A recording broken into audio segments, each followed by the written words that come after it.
ગોત્રી ભાયલી વિસ્તારમાં ફરીથી વિરોધના સૂર ઉઠ્યા. વડોદરામાં સ્થાનિક સ્વરાજની ગરમી હવે રસ્તાઓ પર દેખાવા લાગી છે. ખાસ કરીને હાઈ પ્રોફાઇલ ગણાતા ગોત્રી ભાયલી વિસ્તારમાં અત્યારે રાજકીય માહોલ ગરમાયો છે. અહીંના મતદારોમાં ઉમેદવારો પ્રત્યેનો અસંતોષ હવે ખુલ્લેઆમ સામે આવી રહ્યો છે.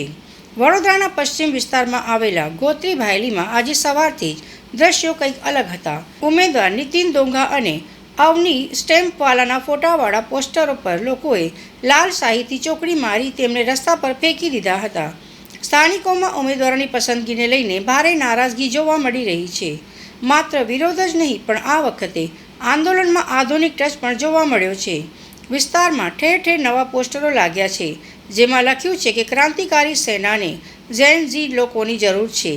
આ પોસ્ટરો દ્વારા ડિજિટલ દુનિયામાં વ્યસ્ત રહેતા યુવાનોને સીધો સંદેશ આપવામાં આવ્યો છે. ચૂંટણી પહેલાં જે રીતે ઉમેદવારોના ફોટા પર ચોકડી વાગી જ રહી છે અને યુવાનોને રસ્તા પર ઉતરતા આહવાન કરવામાં આવી રહ્યું છે, તે જોતાં લાગે છે કે આ વખતે ગોત્રી ભાયલીનો જંગ માત્ર પક્ષો વચ્ચે નહીં પણ જનતા અને ઉમેદવારો વચ્ચેનો પણ બની રહેશે.